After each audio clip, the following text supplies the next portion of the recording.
না না না না না না না। আরে গুল গুল গুল গুলটে গুলটে উল্টে গুলে দেয় দুনিয়া উল্টে। উল্টে পাল্টে দিন কাটে তার গলদপুরে রগবাজি গুলবাজিতে। কি কাণ্ড!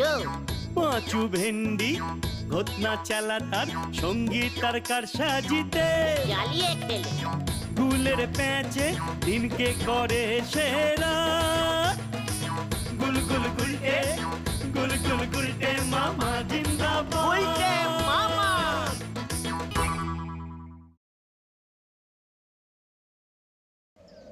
এই হলো গলদপুর। মেরে কেটে শ৫ মধ্যবিত্ত পরিবারের বাস এই ছোট্ট জনপদ গলদপুরে। এই গলদপুরেই থাকে আমাদের এই কাহিনীর নায়ক শ্রীমান গুলটে চরণ গুহ, ওরফে গুলটে মামা। গুলগাপ্পা আড্ডা মেরে জীবনটা কাটিয়ে দিতে পারাটাই গুলটে মামার একমাত্র লক্ষ্য।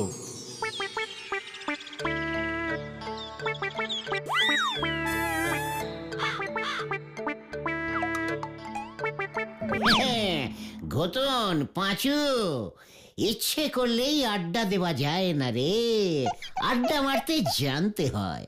ভেন্ডিটা এখনো এলো না? তোদের আমি পই পই করে কতবার বলেছি, একটা ডিসিপ্লিন না থাকলে ভালো আড্ডাবাজ হিসেবে জীবনে প্রতিষ্ঠিত হতে পারবি না। ইয়ে মানে ওটা ডিসিপ্লিন না, ওটা ডিসিপ্লিন হবে গুলটে মামা। ঘটন, এত বড় সাহস! তুই তোদের আড্ডা গুরুর ভুল ধরিস। ক্লাস 9-এ দুবার ফেল মেরে তো আর স্কুল মুখ হসনি। গুলটে মামা, ওই যে ভেন্ডি আসছে।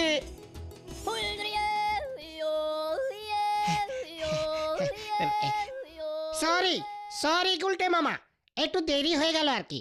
পাক্কা 6.5 মিনিট লেট করেছিস থেকে আসতে, বলছিস কিনা একটু দেরি হয়ে গেল। তুমি কি বলতে চাইছো একটু খোলসা করে বলবে গুলটে মামা? এই গলদপুরের উত্তর দিকটা কোন দিকটায় পড়বে রে? উত্তর দিক? ইয়ে মানে সূর্য তো নদীর ওপারেই ওঠে, আর উল্টো দিকেই আমাদের স্কুলটা ছিল। স্কুল তো এখনো আছে, তোরা শুধু নেই। ইয়ে মানে স্কুল পশ্চিমে। বুঝাচ্ছি, স্কুলের খেলার মাঠটা হলো উত্তর দিকে। সাবাস পাঁচু, ফাঁকা জমিও পেয়ে গেলাম তাহলে। অপূর্ব, তুমি কি বলতে চাইছো একটু খোলসা করে বলবে গুলটে মামা? করবো মানে? দেখ না কি করি। অত বড় মাঠটা শুধু শুধু স্কুলের বকাটে ছাত্রগুলোর জন্য ফেলে রেখেছে, ওটা এবার একটা বিশাল বড় কাজে লাগাতে হবে। তৈরি হ তোরা, কোমর বেঁধে তৈরি হ। তোদের লিডার গুলটে মামা ডাক ছেড়েছে। তুমি যতই ডাক ছাড়ো, তোমার ডাক হেড স্যার শুনলে তাও। গুলটে মামা, স্কুলের মাঠে কিছু করতে হলে কিন্তু হেড স্যারের পারমিশন লাগবে গুলটে মামা। হেড স্যার মানে তো নটু বাবু, নটেশ্বর সরখেল। আমি যেবার আমার স্কুলের জীবন থেকে পদত্যাগ করে আড্ডা জীবনে প্রবেশ করলাম, সেই বছরই নটুবাবু গলদপুর হাই স্কুলে পদার্পণ করিয়াছিলেন। ওরে গলদপুরের বলদ ছেলের দল, তোরা কোনো চিন্তা করিস না। নটুবাবু আমাকে যথেষ্ট ইয়ে করে, আমাকে চেষ্টা করিলেও উনি ভুলিতে পারিবেন না। চল সকলে ওনার সঙ্গে মুখোমুখি সাক্ষাৎ করি। উনি যখন শুনিবেন ওনার স্কুলের একজন প্রাক্তন ছাত্র এত বড় একটি কার্য করিতে চলিতেছে, দেখবি গর্বে ওনার বুকের ছাতি হাতির মতো ফুলিয়া উঠিবে। আরে বাবা, তুমি করবেটা কি সেটা তো আগে বলো। সময় হলেই সব জানতে পারবি। হজম করতে পারবি কিনা গ্যারান্টি দিয়ে বলতে পারছি না। আজ রোববার, এখন হেড স্যারকে নরদার চায়ের দোকানে পাবো। এই ব্যাপারে আমি তোমাকে গ্যারান্টি দিচ্ছি গুলটে মামা। ওরে গলদপুরের বলদ ছেলের দল, চল, তোরা চল রে চল, দঙ্গল বেঁধে মঙ্গল করতে যাই ওই নরার চায়ের দোকানে।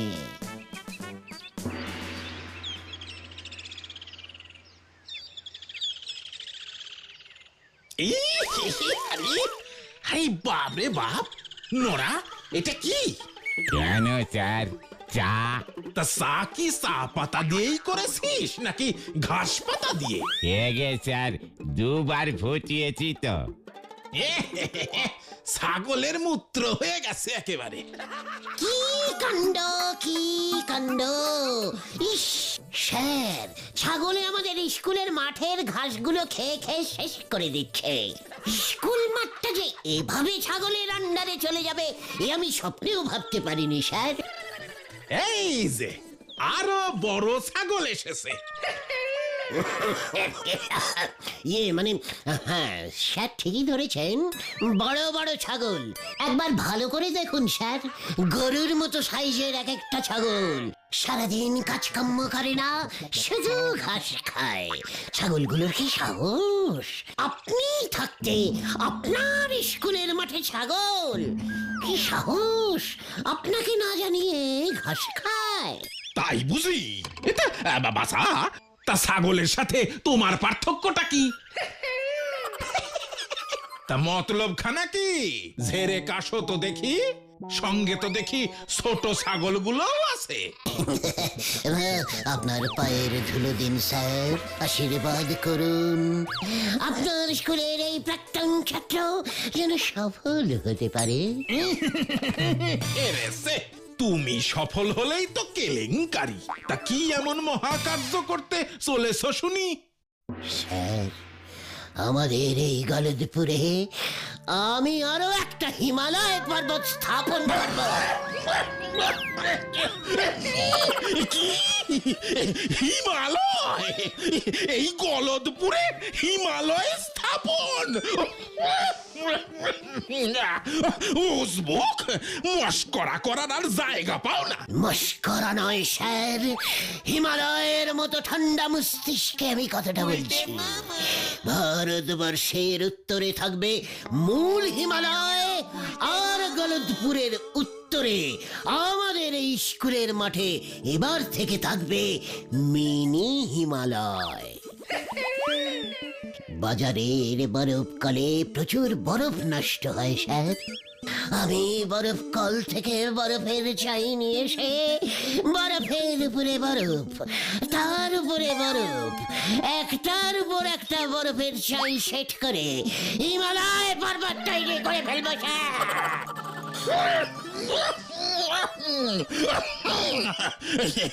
নরা, নরা, এক গ্লাস ঠান্ডা জল দে ভাই। হিমালয় দিচ্ছি, এই ভাই জল দিচ্ছি। দেখেছিস ঘটন, বলেছিলাম না হেড স্যার আমার প্ল্যানটা ঠিক বুঝবেন। হিমালয়ের কথা শুনে কেমন ঠান্ডা জল চাইছেন। স্যার, একদম চিন্তা করবেন না, আপনি শুধু স্কুলের মাঠটা ব্যবহারের পারমিশনটা দিয়ে দিন, তারপরেই আমরা কাজে লেগে পড়ব। গলদপুরে এবার যদি একটা হিমালয় পর্বত তৈরি করে ফেলতে পারি, তখন দেখবেন গলদপুরের জল হাওয়া কেমন ঠান্ডা হয়ে যায়। চারিপাশে ফুরফুরে ঠান্ডা হাওয়া বইবে, কুচি কুচি তুষার পড়বে, আপনি মাংকি টুপি পরে শাল জড়িয়ে স্কুলে আপনার ঘরে বসেই হিমালয়ের কোলে সানরাইজ দেখতে পাবে। সানরাইজ দেখতে পাবে। এ কি? আরে দাদু পড়ে গেছে! ও নরাদা, জল দাও, জল দাও!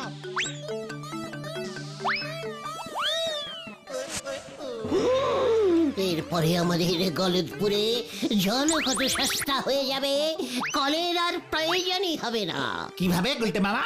আমার প্রতিষ্ঠিত গলদপুরি মিনি হিমালয়ের বরফ গলে জল হয়ে নদী সৃষ্টি হবে, আর সেই নদী গলদপুরের অলি গলি ঘুরে মানে নরার দোকানের পাশ দিয়ে, পাঁচুদের রান্নাঘরের পেছন দিয়ে, সারের বাড়ির উঠোনের উপর দিয়ে কুলকুল কুলকুল করে বয়ে যাবে।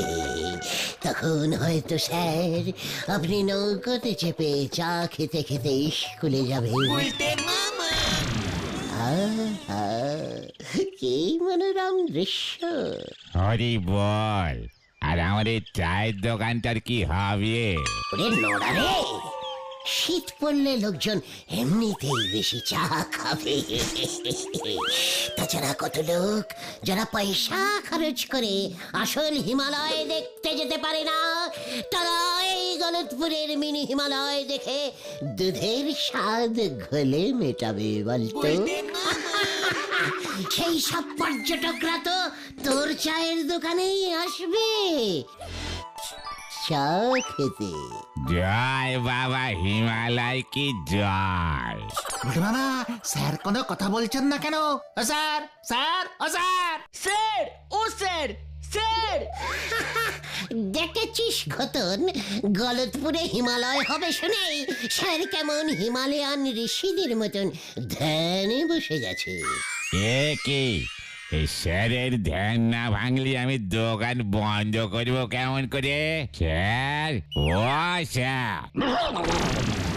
বুঝবো তোর মাথায় এবার হিমালয় ভাঙবো আমি।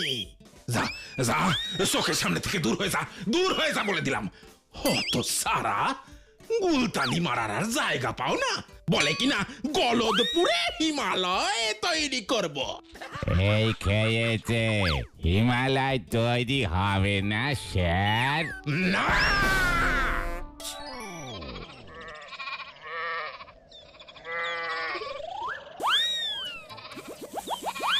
তাহলে এখন কি হবে? হেড স্যার তো মাঠটা তোমাকে ছাড়বে না বলেই মনে হলো। যাই বলো না কেন, তুমি যে এরকম একটা বোম্বাস্টিক আইডিয়া ছাড়বে আমি তো সেটাই বুঝতে পারিনি গুলটে মামা। পাক্কা আড্ডাবাজের মগজ থেকে এমন সব আইডিয়াই বের হয় রে বলদের দল। তাতে আর লাভ কি হলো বলো? হিমালয় পর্বত তো আর তৈরি করা যাবে না। হেড স্যার তো শুনেই ভিড়মি খেয়েছেন। তাছাড়া এত বড় হিমালয় পর্বত তৈরি করতে তো প্রচুর বরফ লাগবে। এত বরফ আমরা পাবো কোথায়? আর পেলেও এত বরফ কিনতে প্রচুর টাকা লাগবে। এত টাকাই বা পাবে কোথায় গুলটে মামা? ওরে আমার গলদপুরের বলদ ছেলের দল, আগে এই মাঠটাকে পাই, তাহলে দেখবি বাকিটা জোগাড় হয়ে যাবে। রামচন্দ্রের বানর সেনারা যদি পাথর দিয়ে অত বিশাল একটি সমুদ্রে এপার ওপার সেতু তৈরি করতে পারে, তবে আমরাই বা বরফের উপর বরফ, তার উপরে বরফ, তার উপরে আরো বরফ ফেলে ফেলে মিনি সাইজের একটা হিমালয় পর্বত তৈরি করতে পারবো না? আহা! তার মানে তুমি কি বলতে চাও গুলটে মামা? আমরা বানর? না, হাঙর। একদম ইডিয়েস্টিকের মতো কথা বলবি না বলে দিলুম ভেন্ডি।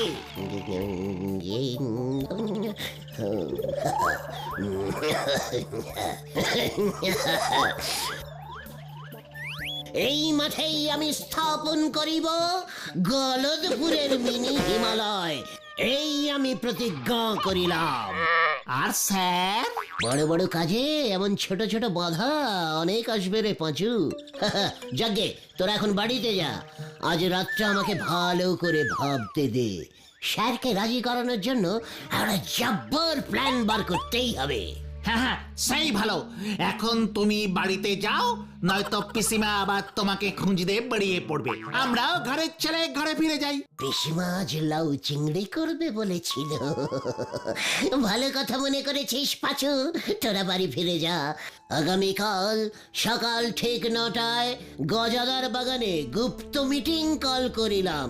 সকলে ঠিক সময় মতো হাজির থাকবি, মনে থাকে যেন।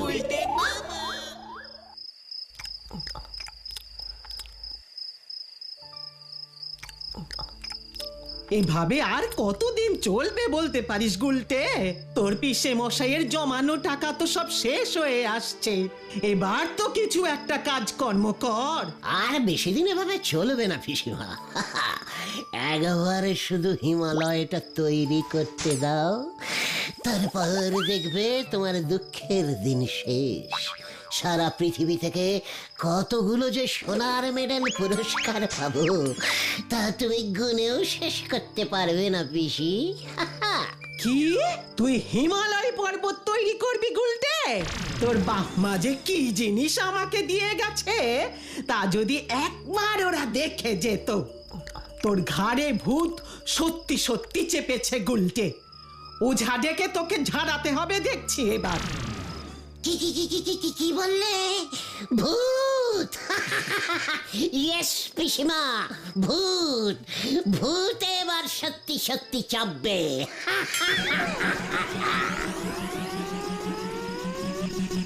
হায় ভগবান, কি যে করি আমি এ ছেলেকে নিয়ে।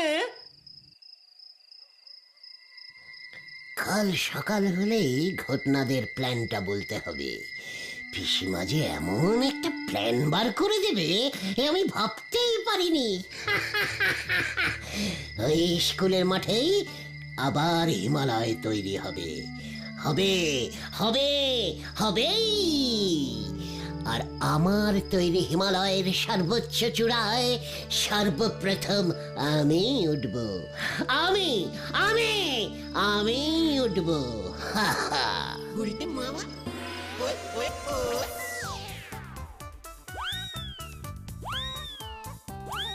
এই তো আর একটু গুলটে মামা, আর একটু।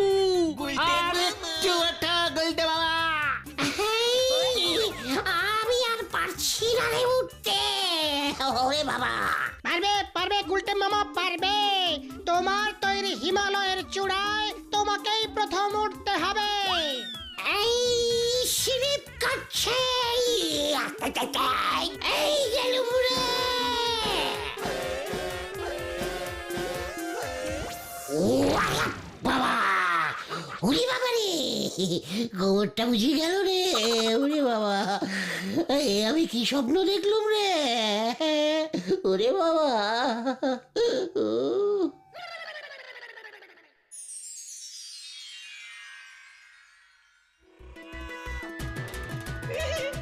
কি প্ল্যান বের করেছো গুরু? পায়ের ধুলো দাও তোমার গুলটে মামা, পকেটে নিয়ে ঘুরবো। এখনই এত উত্তেজনা ভালো নয় পাচু। বাকি কাজটা তো আমি করবো রে। মনে থাকে যেন রাত ঠিক 10টায়।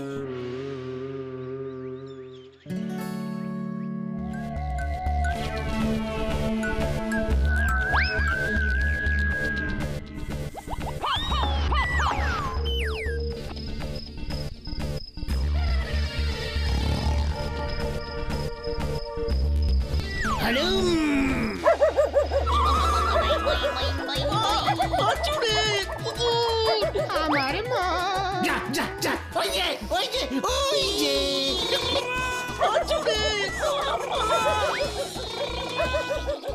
আরে বাপরে বাপরে বাপরে বাপরে বাপ, এই এত কুকুর ডাকে কেন এত রাতে? এ কি? এইটা কি? এই মরেছে, কেস তো পুরো ঘুরে আমার দিকেই আসছে। ওরে বাবা! আমি ভূত। হালুম। ভূত? তা ভূত দেখে কুকুর বুঝি ঘেউ ঘেউ করে? চুরি করবার আর জায়গা পাও নাই। দাঁড়াও দেখাচ্ছি। কই গেল কই গেল কই গেল? এই তো, হরিটা ভেঙে গেল। এ কি? উজবুক গুলটে, তুই এত বড় সাহস তোর? আমি চোর না, আমি নিজে, আমি ওই হিমালয়। হ্যাঁ, মনে পড়েছে, আমি হিমালয় ওঠার প্র্যাকটিস করছিলাম স্যার। মই নিয়ে চলে গেছে স্যার। মই? মই? তোর মাথায় এবার আমি দই ঢালবো, দাঁড়া। গেলুম রে, পুরিয়া বাপ রে বাপ।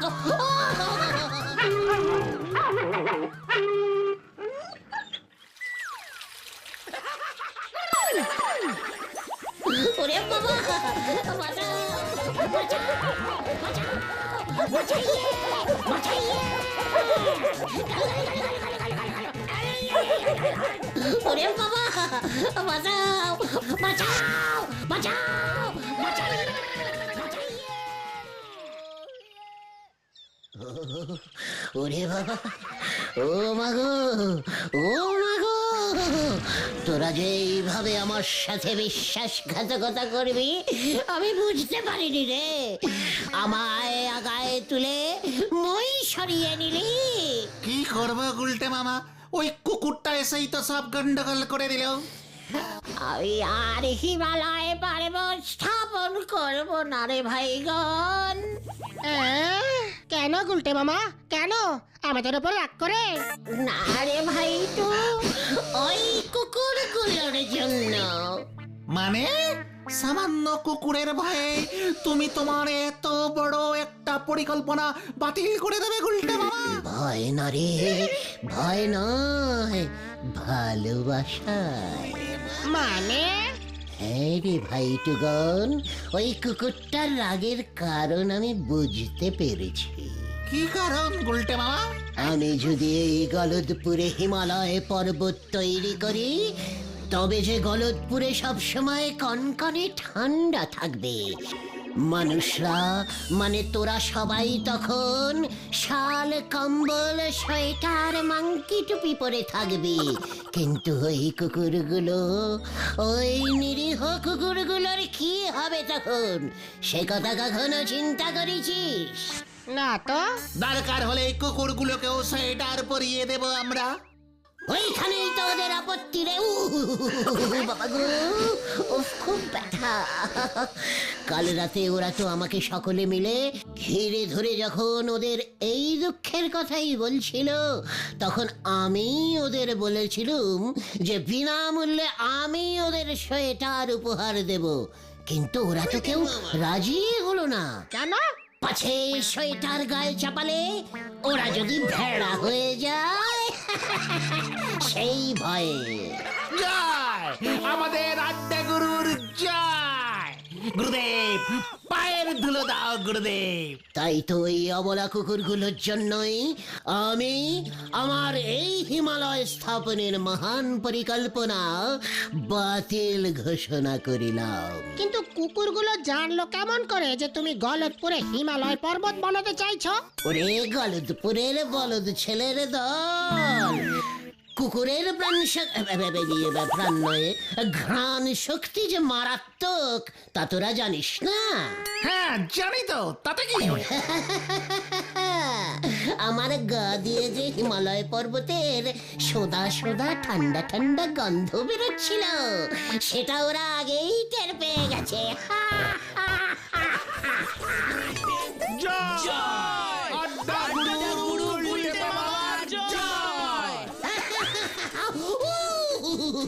ওরে বাবা, ও বাবা।